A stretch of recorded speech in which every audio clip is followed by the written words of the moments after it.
So, hello students. So, welcome in the part 3 of the video. So, we were studying the chapter A Day with Nandu, which is the chapter 3rd of our class 4 EVS book. And who is Nandu? Nandu is a baby elephant. तो हमने जाना नंदू के दिनचर्या के बारे में कि नंदू अपना दिन कैसे कैसे बिताता है। तो हमने ये जाना पहले तो first we know that Nandu जो है वो सोया होता जंगल में। और उसके बाद जो है उसकी नानी माँ जो है नानी माँ के साथ वो पीछे पीछे कहाँ वो चल पड़ा किस ओर टूवर्ड्स द फॉरेस्ट जंगल की ओर। वो अपने सारे फैमिली मेंबर्स के साथ जो है नंदू जो है जंगल की ओर चल पड़ा। क्यों चल पड़ा? To eat leaves, to eat their favourite leaves and twigs. So अपने मनपसंद पत्ते और जो टहनियाँ थे ट्विग्स थे वो खाने के लिए नंदू जो है और उसका परिवार पूरा जंगल की ओर चल पड़ा। तो ये हमने जाना था। आफ्टर जब उन्होंने बहुत खाना खा लिया after they had eaten where they went वो कहाँ चले गए? वो नदी के किनारे चले गए। As we can see the all the elephants are here near a river bank. वो नदी के किनारे हैं। And what they did in the river, जो एलिफेंट्स उन्होंने नदी में क्या किया उन्होंने खूब मतलब कि एंजॉय किया, बात किया, मिट्टी में खेला उन्होंने।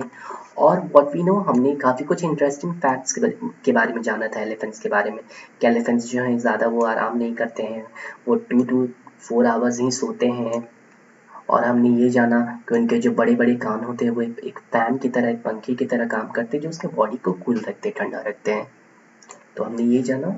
और हमने ये भी जाना कि एलिफेंट्स एक दिन में 100 किलो से भी ज़्यादा खाना जो है वो खाता है। 100 किलो से भी ज़्यादा पत्ते और टहनियाँ जो है एक दिन में खा सकते हैं। हमने ये जाना।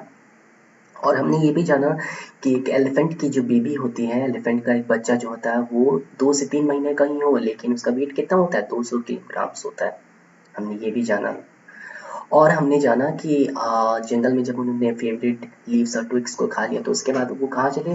वो नदी की ओर चले। नदी में उन्होंने काफ़ी कुछ मस्ती की, नदी में उन्होंने काफ़ी कुछ एंजॉय किया। ओके, आप देख सकते हैं नंदू यहाँ पे काफ़ी एंजॉय कर रहा है। नंदू नंदू यहाँ पे काफ़ी एंजॉय कर रहा है। इसके सारे कजन्स जो है इसके साथ खेल रहे हैं। लेकिन नंदू तो पहले डरा हुआ था। He was scared to go in the river. उसे लगा कि वो नदी में जाएगा तो वो गिर जाएगा, लेकिन उसकी अम्मा ने उसे पुश किया, धक्का दिया, बोला कि नंदू की अम्मी ने कहा कि तुम जाओ, तुम जाके खेलो नदी में। फिर उसके बाद हमने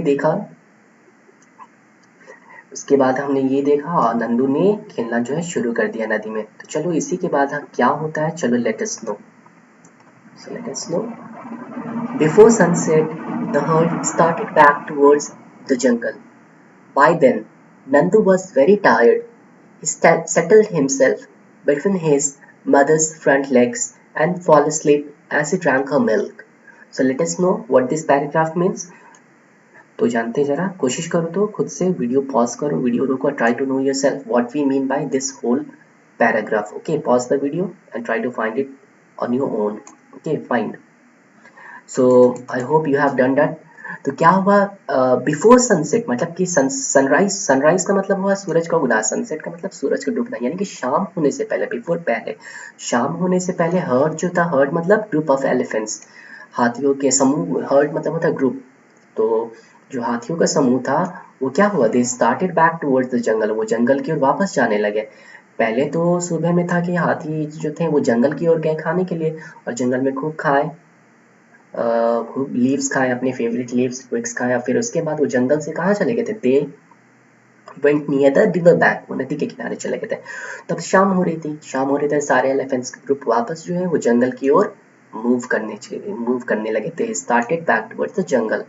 bye then Nandu was very tired. अब सुबह से लेकर शाम तक नंदू जो है जंगल में खूब चला, नदी में खूब मतलब कि अपने कजन्स के साथ प्ले किया। तो काफी टायर्ड हो चुका था, वॉज वेरी टायर्ड। टायर्ड मतलब वो बहुत थक चुका था Nandu. he settled himself between his mother's front leg. वो क्या किया? नंदू जो है खुद को जो है अपनी मदर के जो फ्रंट लेग्स होते हैं, मतलब अपनी मम्मी के जो फ्रंट लेग्स था, अपनी मम्मी का जो फ्रंट लेग्स था उसके सामने नंदू जो है लेट गया और अपने मम्मी का दूध पीने लगा। मम्मी का दूध पीने लगा। दूध पीते के साथ साथ साथ दूध पीते पीते वो क्या हो गया? सो गया। He fell asleep as he drank her milk. उनका दूध पीते ही वो सो गया। Okay, so you have read about Nandu and the elephant herd. An elephant herd has only females and baby elephants. The oldest female is the leader of the herd. A herd may have 10 to 12 female elephants and young ones. Male elephants live in the herd till they are 14 to 15 years old. Then they leave their herd and move around alone.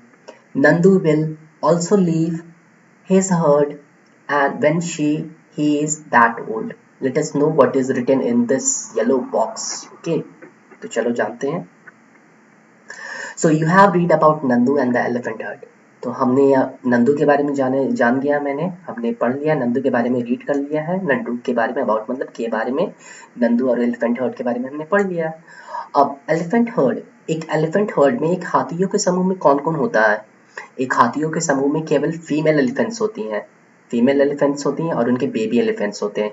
यानी कि अगर कोई एक हाथी का समूह है 10 से 12 या 12 से 14 एक हाथियों का समूह है, तो ये ज़्यादा पॉसिबिलिटी है, ये ज़्यादा होगा कि उसमें फीमेल एलिफेंट मतलब गर्ल एलिफेंट ज़्यादा होंगे और उसमें बच्चे ज़्यादा होंगे. यानी कि हाथियों के समूह में जो मेल एलिफेंट्स होते हैं, जो बॉयज एलिफेंट्स होते हैं, वो ज़्यादा नहीं रहते. वो ज़्यादा नहीं रहते हैं, वो ग्रुप में नहीं रहते हैं. The oldest female is the leader. और समूह में जो सबसे उम्र दराज जो होती हैं, सबसे मतलब कि सबसे उम्र की जो हाथी होती है, वो क्या होती है? लीडर होती हैं उस समूह की.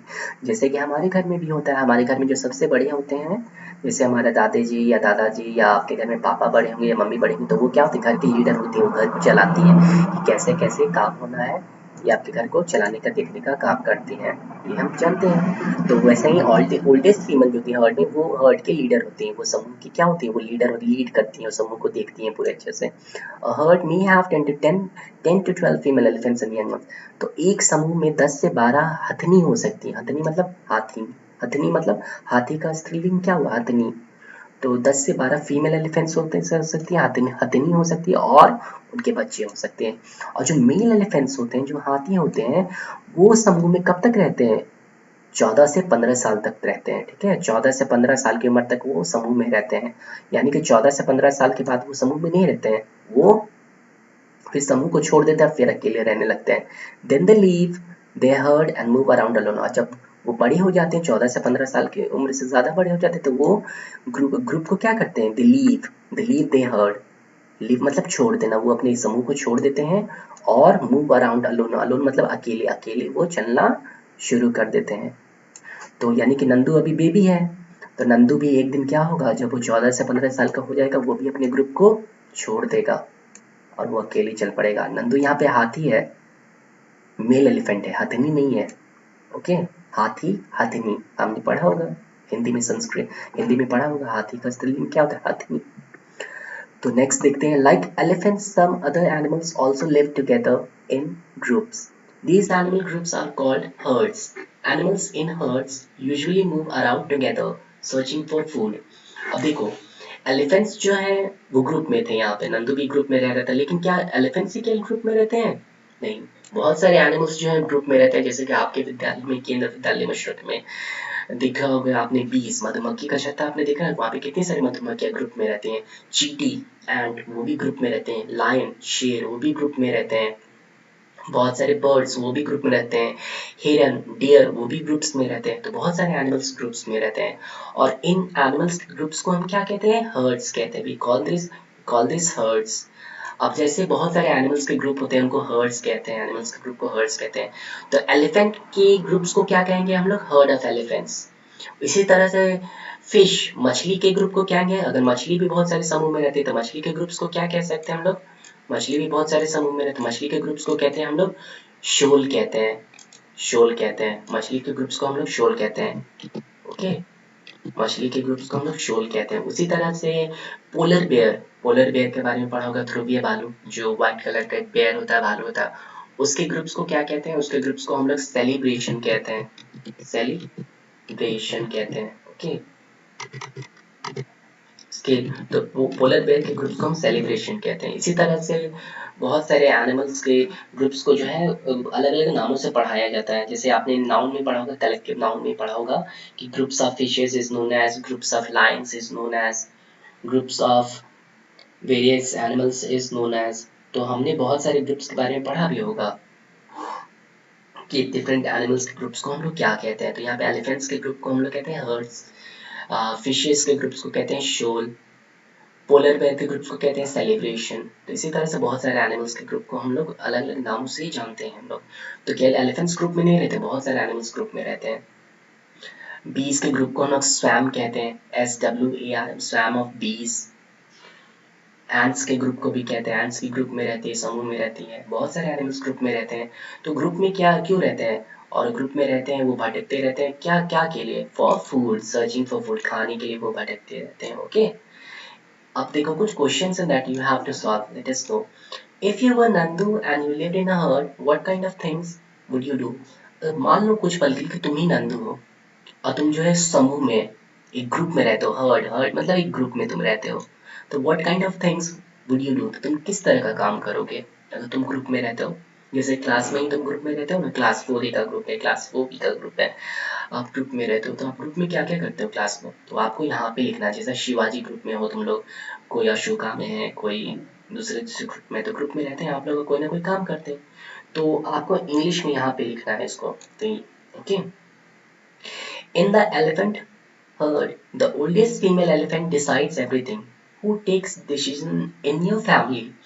अब एलिफेंट का जो हर्ड था, एलिफेंट का समूह में था, उसमें जो सबसे उम्र दराज, सबसे ओल्डेस्ट फीमेल एलिफेंट जो थी, सबसे बड़ी एलिफेंट जो थी, जो एज में सबसे ज्यादा थी, वो तय करती थी कि वो तय करती थी सब कुछ, कहाँ जाना है, क्या खाना है, ये सब तय करती। उसी तरह से आपके घर में भी कोई ना कोई सबसे बड़ा होगा, वो तय करता है, जैसे आपके पापा या दादाजी तय करते होंगे।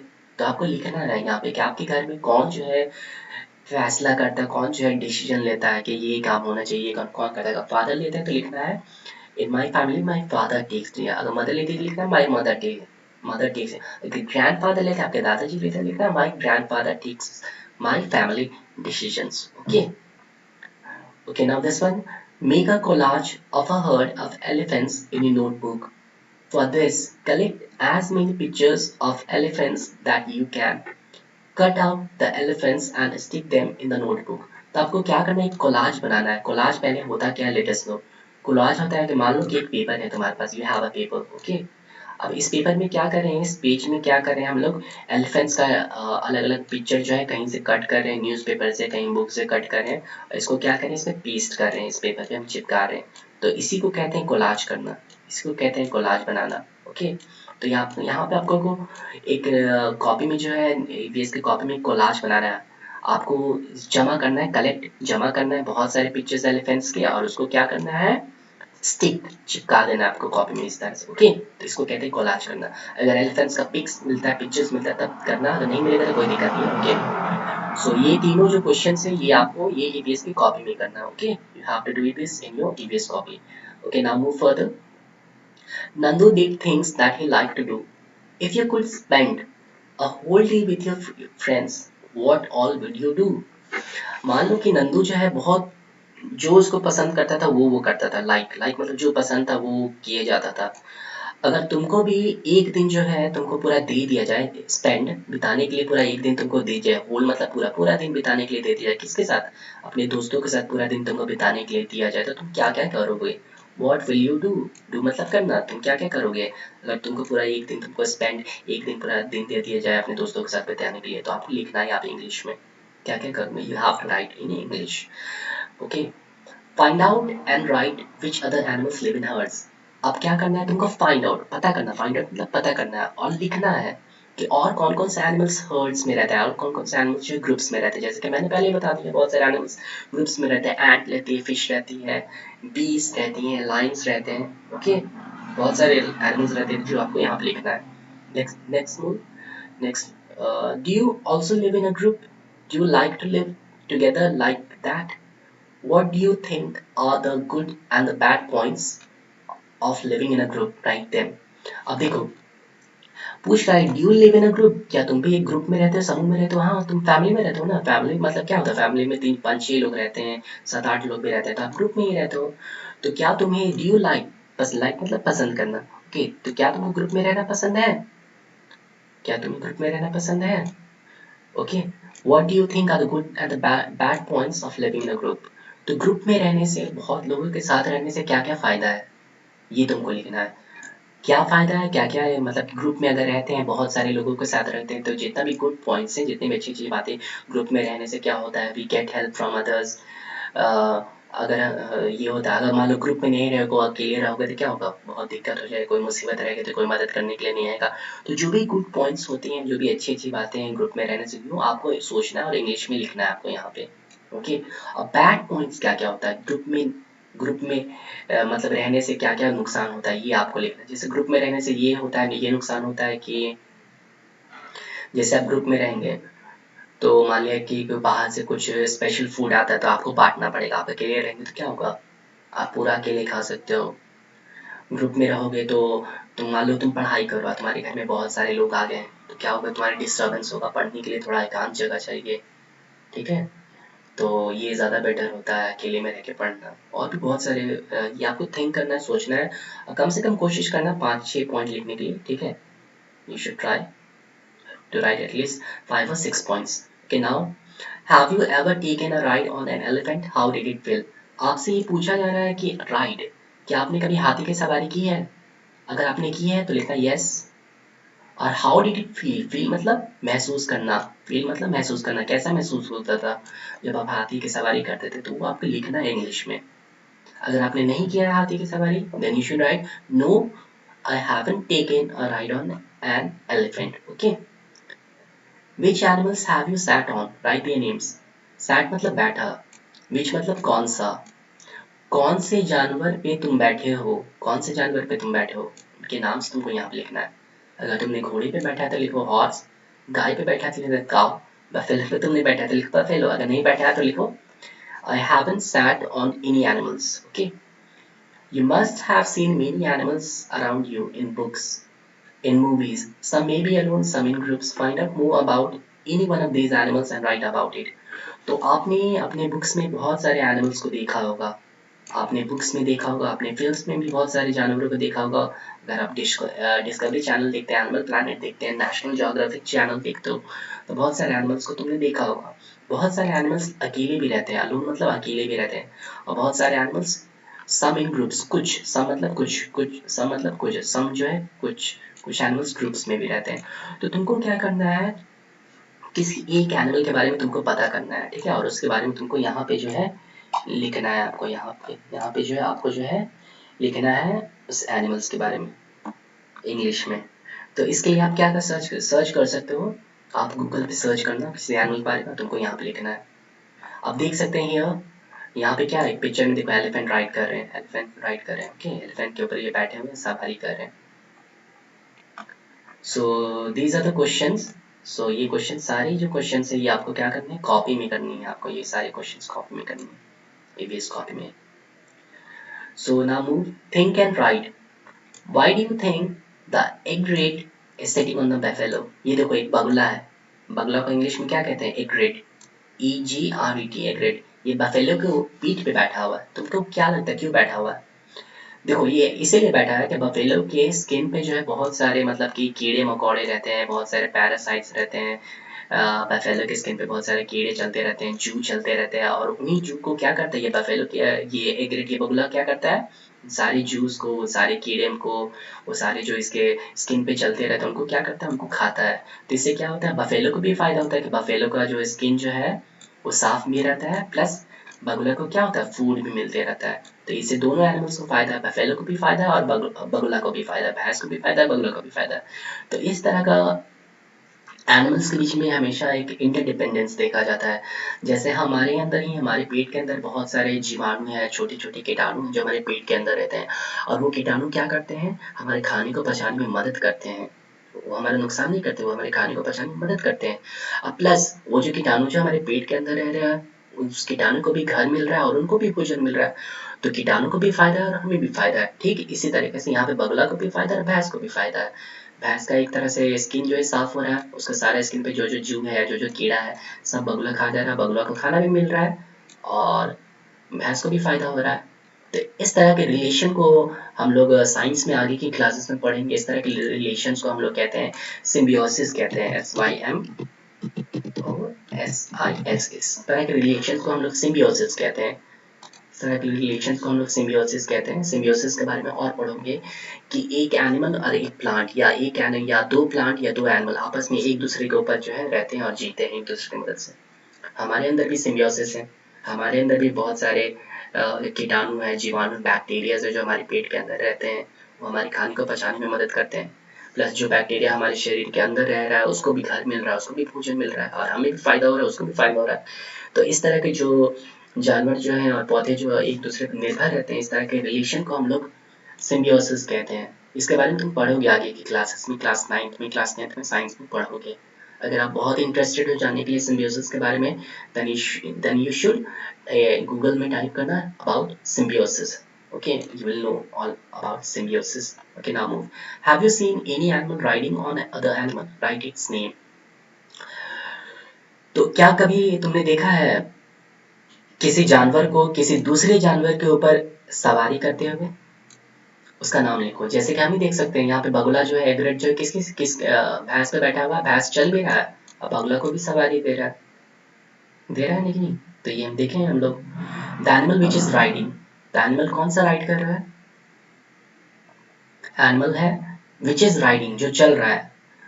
कौन सा एनिमल जो है सवारी लिए हुए, कौन चल रहा है? एग्रेट, यहाँ एग्रेट लिख देंगे। और the animal which gives the ride, कौन सा एनिमल सवारी दे रहा है, ले जा रहा है इसको? कौन ले जा रहा है? बफेलो ले जा रहा है, बफेलो मूव कर रहा है और बगुला को ले जा रहा है दूसरी जगह। और भी बहुत सारे ऐसे एग्जाम्पल्स हैं जो सवारी देते हैं, ठीक है। You will know about it in the later classes more.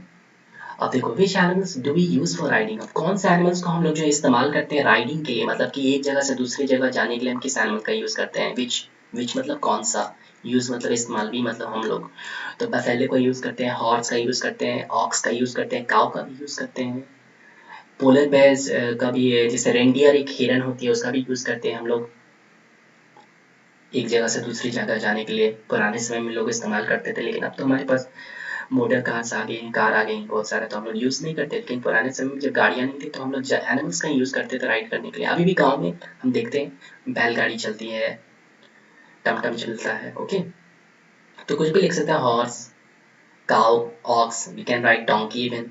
Which animals do we use for carrying loads, अब किस एनिमल, विच मतलब कौन से एनिमल्स का हम इस्तेमाल करते हैं, वी हम लोग इस्तेमाल करें, यूज इस्तेमाल करते हैं कैरिंग लोड्स, कैरी मतलब उठाने के लिए, लोड मतलब भारी सामान उठाने के लिए किस किस एनिमल का यूज करते हैं?